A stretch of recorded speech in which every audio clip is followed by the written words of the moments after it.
감사합니다. 오늘 우리가 사무엘하 말씀을 봅니다. 사무엘하로 들어오면 이제는 다윗이 이제 왕이 되어서 이제 하나님께서 말씀하신 대로 이스라엘의 왕으로 이 온 유대와 이스라엘 땅을 점점 더 다스리게 되는 이제 그런 이야기들이 펼쳐지는 내용이 사무엘하의 내용인데요.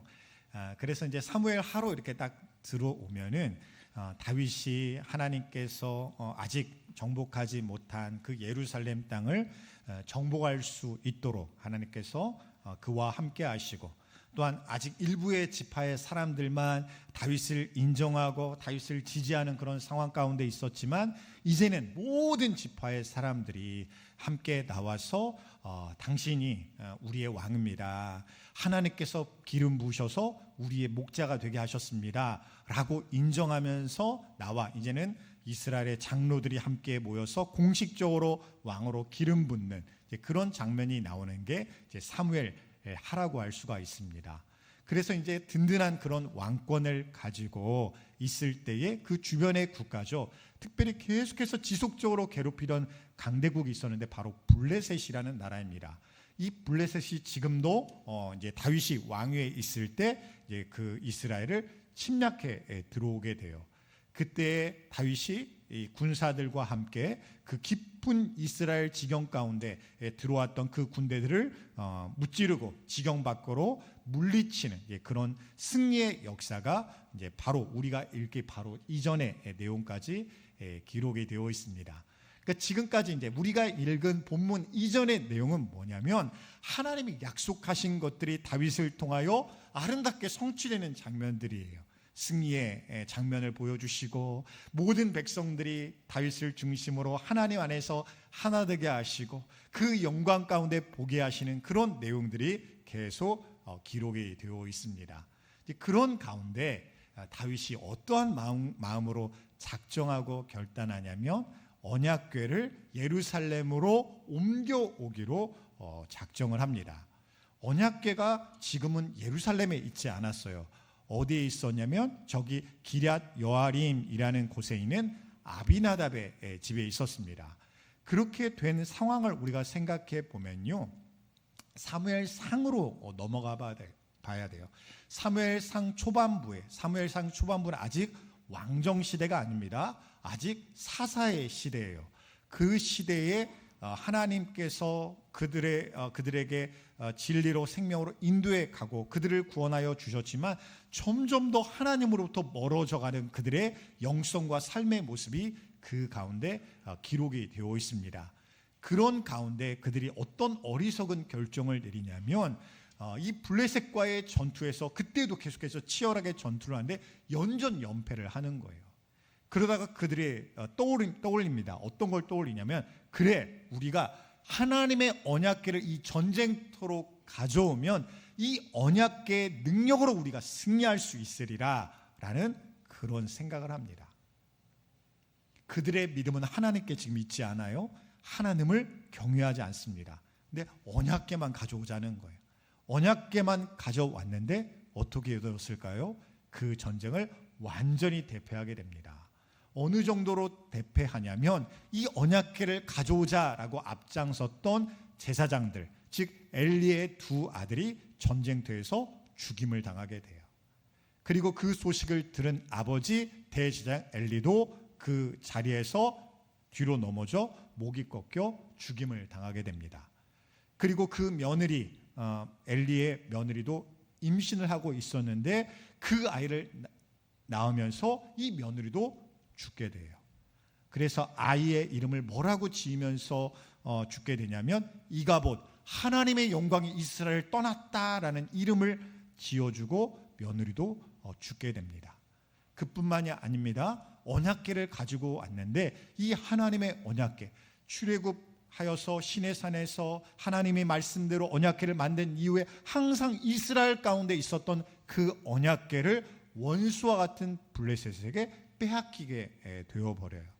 이 블레셋은 언약궤를 어떻게 취급했을까요? 승리의 전리품으로 취급합니다.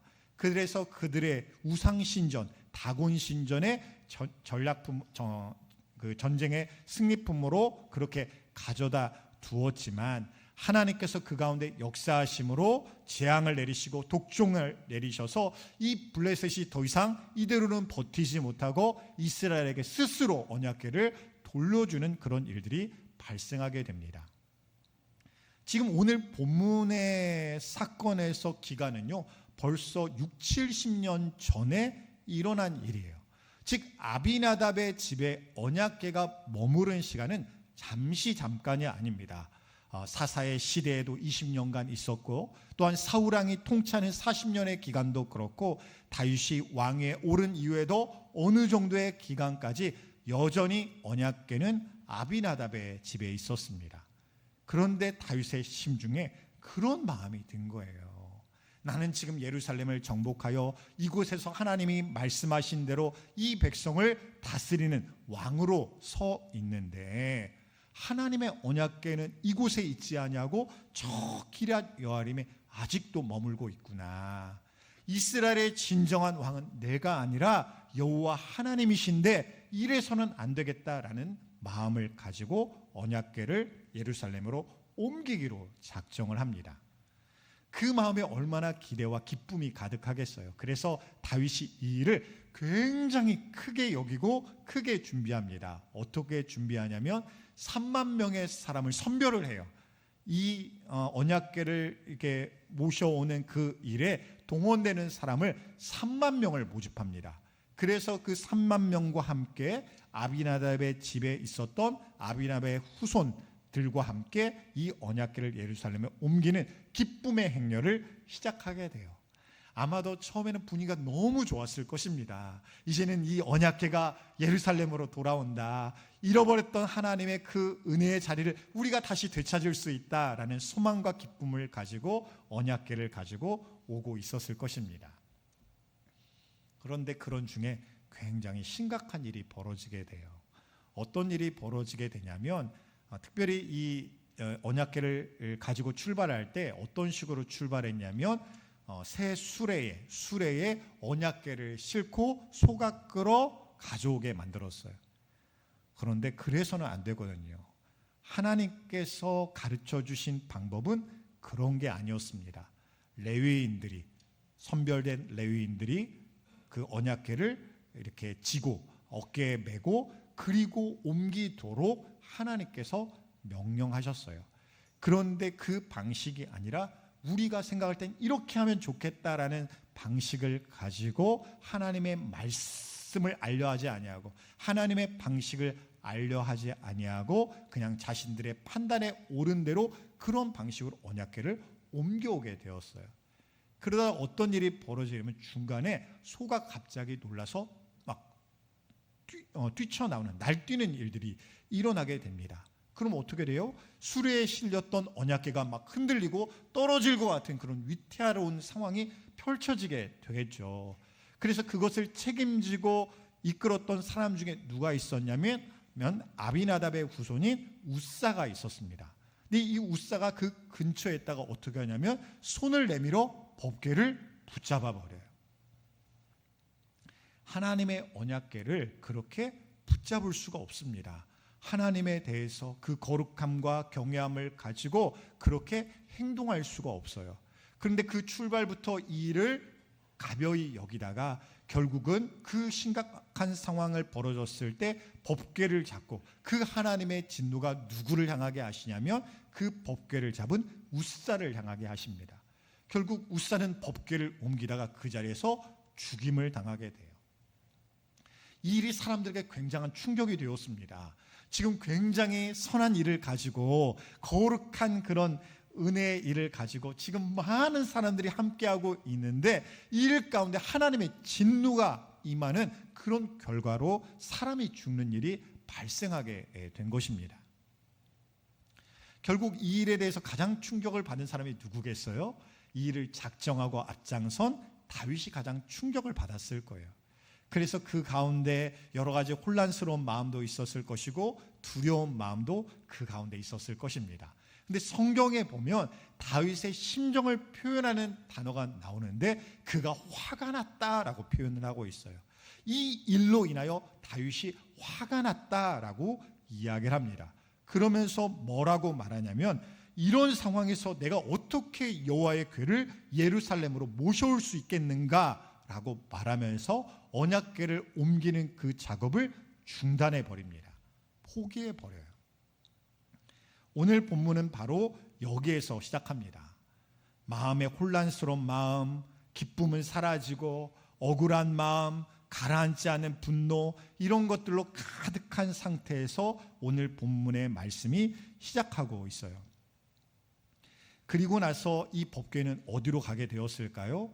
그 근처에 있는 가드 사람 누구죠? 오베데돔. 그래요. 오베데돔의 집에 옮겨지게 됩니다. 어떻게 옮겨졌는지는 모르겠어요. 뭐 이렇게 그 과정이 자발적으로 우리 집으로 오십시오라고 되어 있는지, 본래 그 집으로 정해져 있었는지, 그 일은 정확하게 알 수가 없습니다. 그런데 우리가 짐작할 수 있는 것은 있어요. 뭐냐면 이 오베데돔이 기쁨으로 받아들일 만한 그런 상황은 아니었다는 것입니다. 3만 명도 다 막 혼란에 빠져 흐트러졌습니다. 다윗도 이 일에 대해서 손을 들고 물러섰습니다. 근데 그 법궤가 자기 집에 오게 된 거예요. 특별히 가드 사람이라고 표현하는 것은, 이 가드는 블레셋 지역입니다. 즉 이 오베데돔의 출신은요, 이스라엘 땅이 아니라 블레셋 지역인 거예요.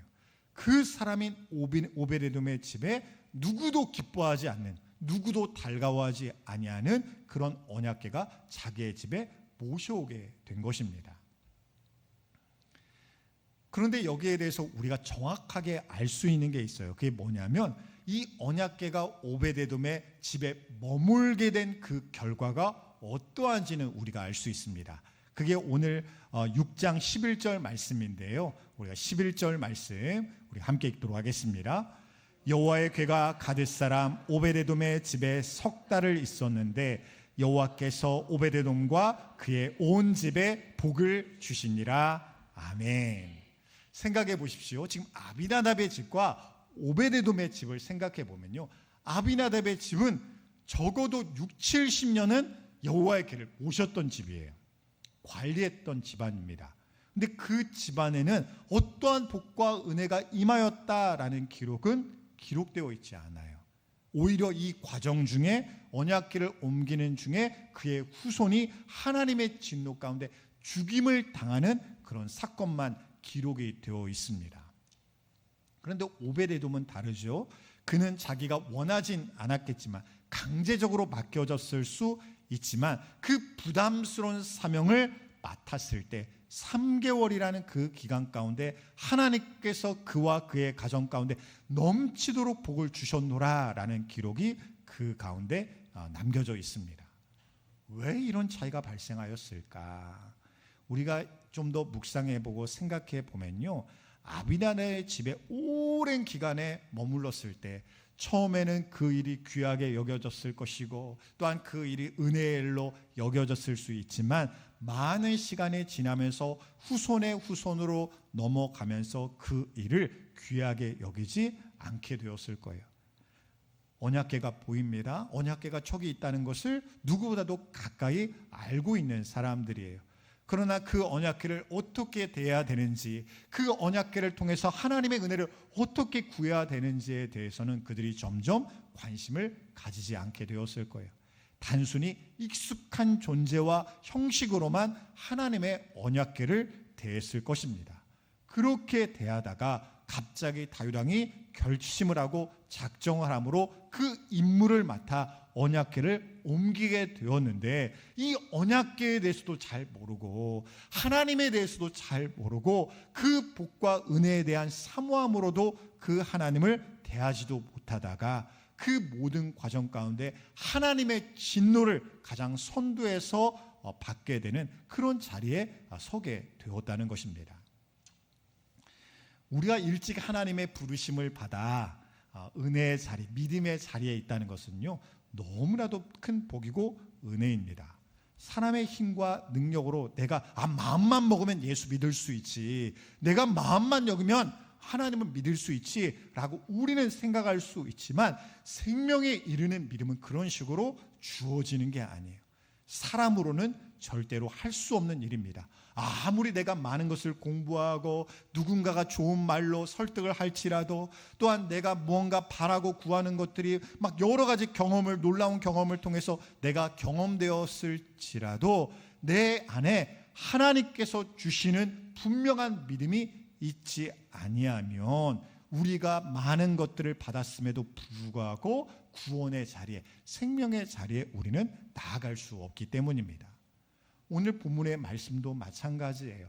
하나님이 은혜를 베푸셔서 그 은혜를 내 믿음으로 받아들임으로 그 복을 놓치지 아니하고 하나님을 경외하는 믿음을 갖게 하셨을 때에 오베데돔은 그 은혜의 자리로 나아갈 수 있게 되었다는 거예요. 우리도 마찬가지입니다. 나를 이곳까지 부르게 하신 하나님, 그 하나님께서 전능하신 여호와 하나님, 약속을 이루시는 하나님, 내 기도를 들으시는 하나님을 내가 믿을 뿐만 아니라 그 믿음대로 내가 행하고 순종하고 따르기를 간절히 구하게 된다면 그 자리 가운데 어때요? 하나님께서 은혜를 베풀어 주셔서 나로는 할 수 없었던 그 믿음으로 승리하는 그런 결과를 나로 얻게 하여 주신다는 것입니다. 사랑하는 성도 여러분, 하나님은요 그 부르심에 응답하는 자에게 만나주시는 줄 믿으시기 바랍니다. 우리는요 부르심의 자리에 있어요. 그 은혜의 자리에 있습니다. 오베데돔이 부르심을 받았던, 어떻게 보면 너무나도 부담스럽고 다른 사람이 마다여서 그렇게 받아들일 수밖에 없었던 이렇게 힘들고 어려운 자리에 내가 있게 되었을지라도 그 자리를 귀한 은혜의 자리로 알고 생명의 자리로 알고 응답의 자리로 알고 언약궤를 모셨던 그 오베데돔에게는요 그 70년의 아비나답의 집에는 임하지 않았던 그 복과 은혜가 오베데돔의 집에는 넘치도록 임할 수 있게 하여 주셨다는 것입니다. 이 소식이 누구에게 들리게 되었냐면 언약궤를 옮기기를 중단해라 라고 명령하였던 다윗의 귀에 들리게 되었어요. 언약궤를 잘못하면 죽임을 당하는구나, 진노를 당하는구나 라는 그런 마음과 생각이 들었던 다윗에게 이 언약궤는 우리에게 그대로 처음에 우리가 생각했던 대로 하나님의 복의 통로야. 하나님이 우리와 함께 하시는 약속이야. 하나님이 우리 가운데 역사하시는 하나님의 방법이야 라는 것을 다시 다윗이 깨닫게 되었습니다. 그래서 그의 식었던 마음이 다시 불타오르게 돼요.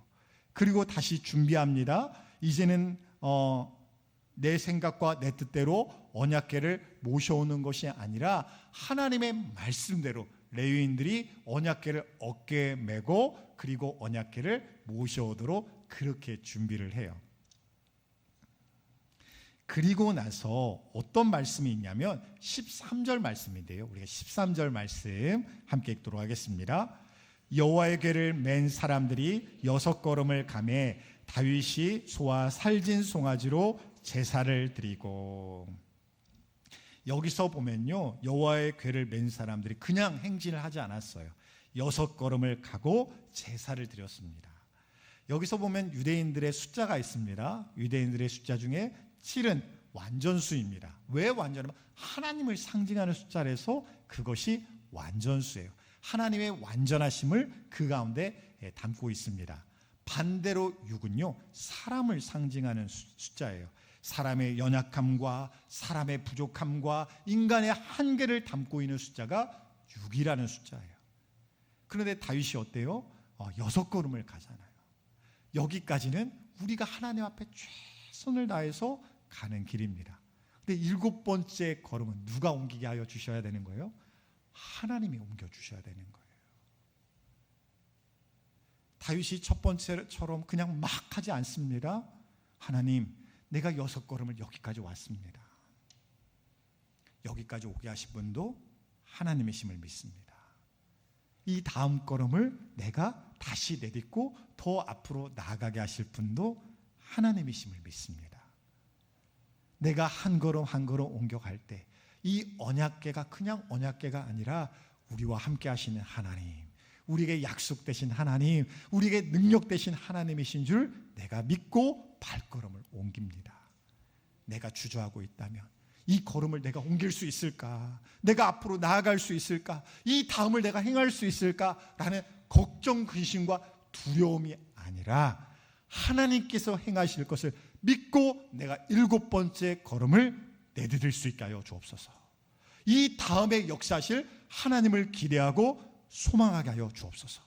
그런 믿음을 가지고 6걸음의 예배를 드릴 수 있게 되었다는 것입니다. 저는요, 저의 삶도 그렇고 저의 목회도 그렇고 이 6걸음의 제사와 같은 그런 사역이 될 수 있길 원합니다. 그냥 제가 여기까지 왔으니까 다음번에 이렇게 되어야지 라는 생각이 아니라 여기까지도 하나님 인도해 주셔야 됩니다. 이곳까지도 주님께서 함께하여 주셔야 됩니다. 그 다음은 주님이 아니고서는 저는 넘어설 수가 없습니다. 그 다음의 일들은 하나님이 아니고서는 저는 감당할 수 없습니다.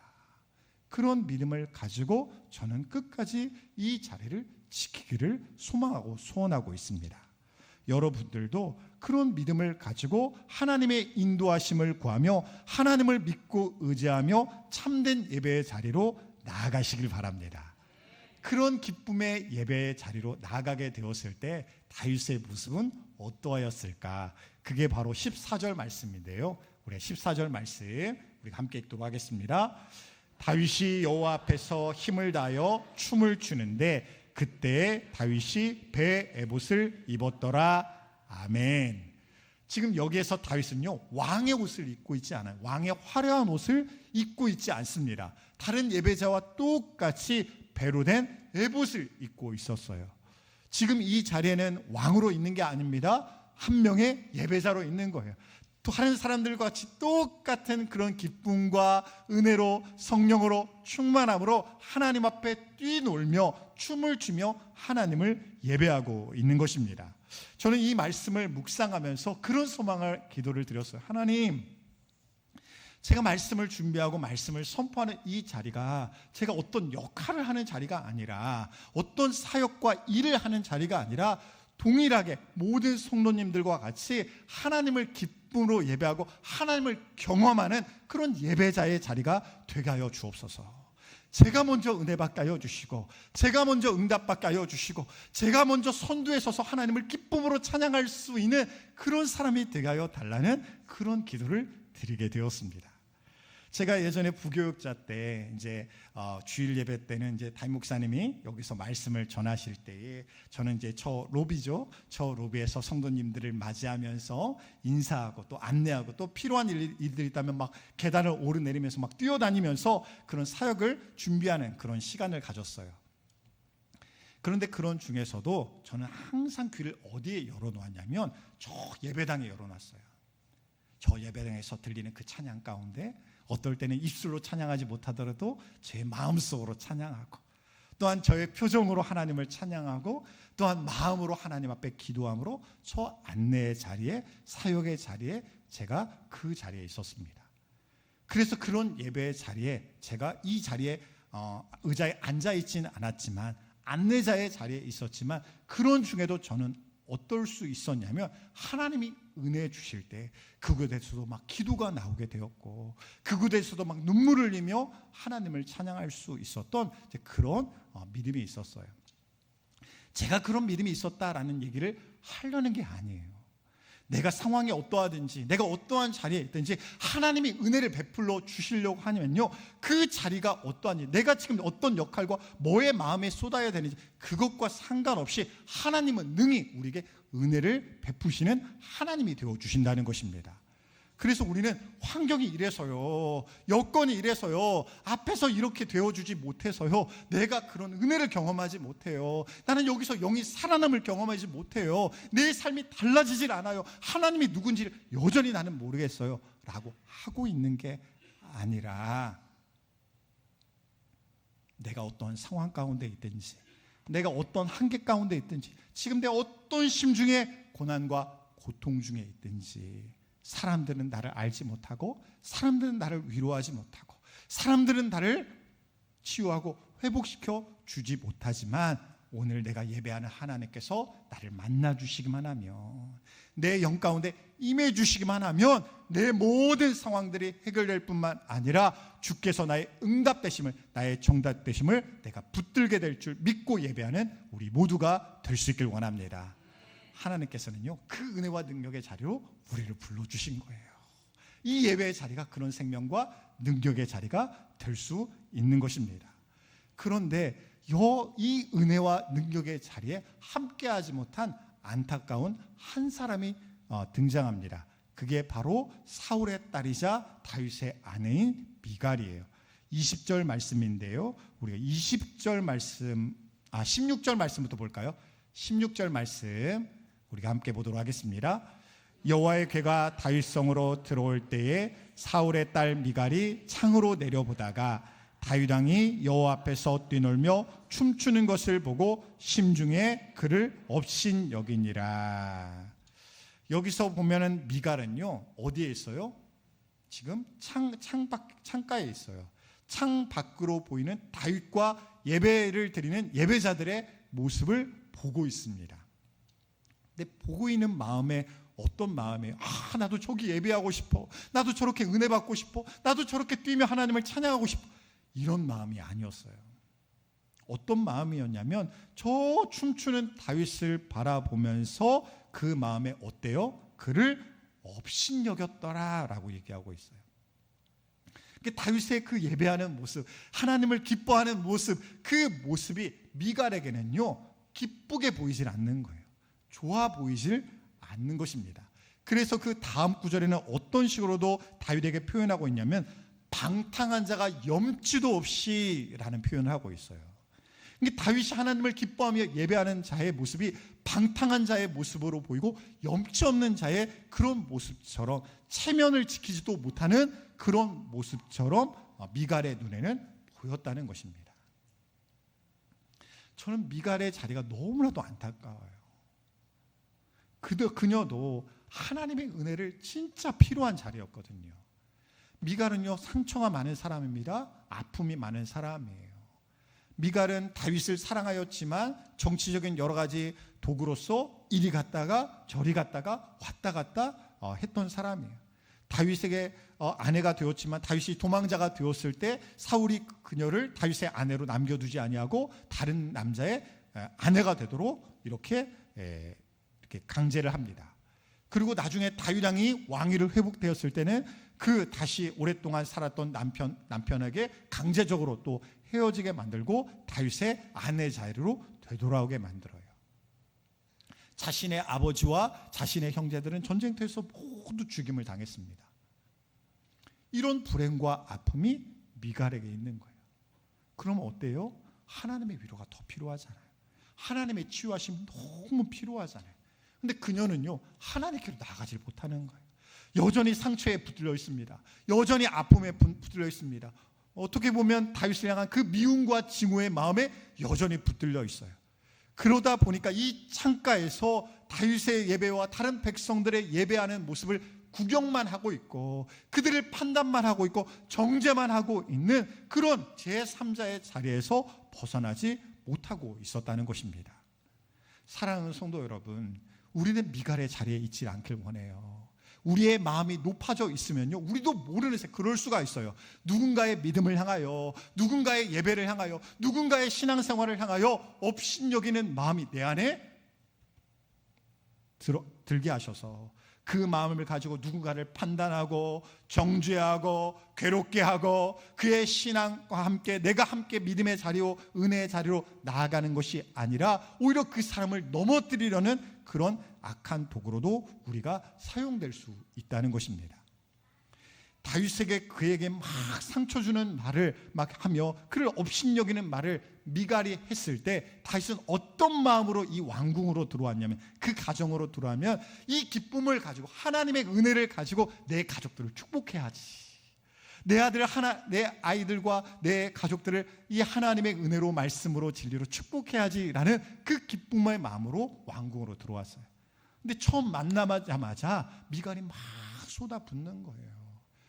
네가 그게 무슨 모습이냐, 그게 정말 왕으로서 할 일이냐, 왕이 치면은 다 어디 가고 그렇게 사람들의 조롱거리가 되는 그런 모습으로 저기서 뛰놀고 있느냐라고 하는 그런 말을 듣게 되었던 것입니다.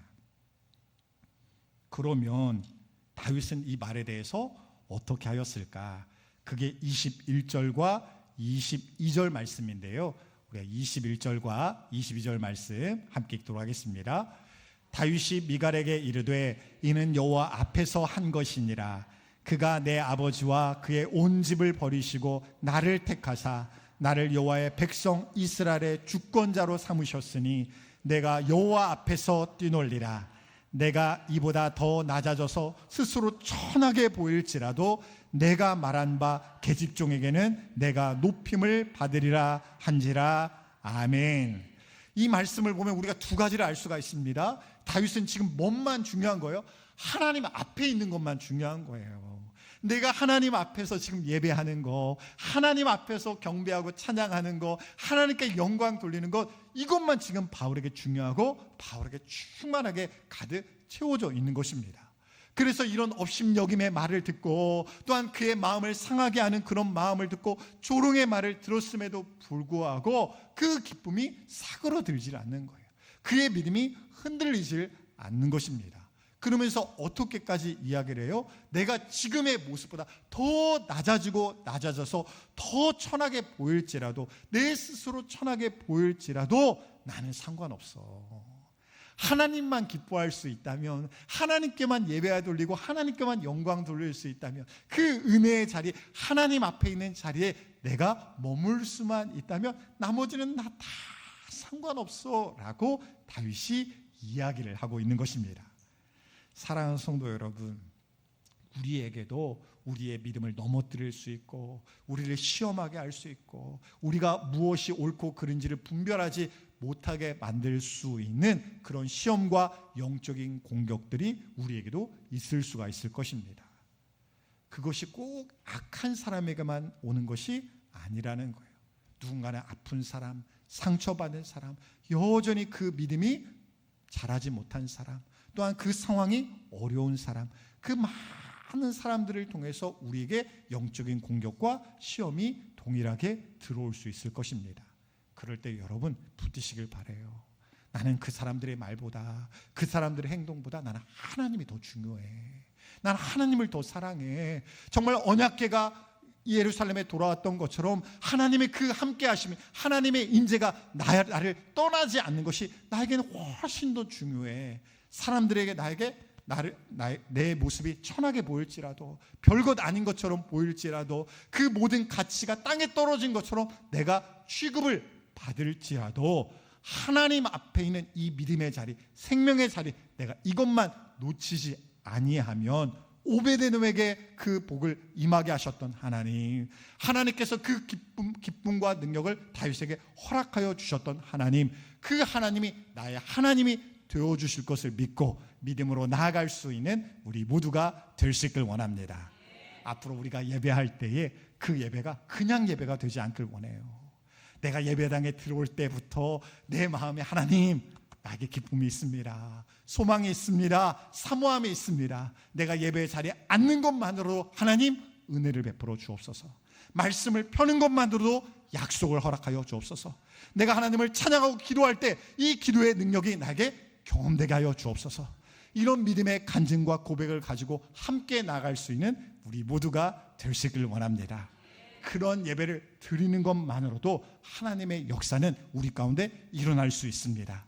오늘 우리 교회가, 우리 예배가 하나님이 기뻐하시는 예배, 성령 충만함을 증거할 수 있는 예배, 이 자리에 하나님이 함께 하셨구나, 이 자리에 하나님이 내 예배를 받으시는구나, 그런 확신을 가지고 오직 주님만 바라보고 하나님께 영광 돌릴 수 있는 우리 모두가 되기를 주님의 이름으로 간절히 축원드립니다.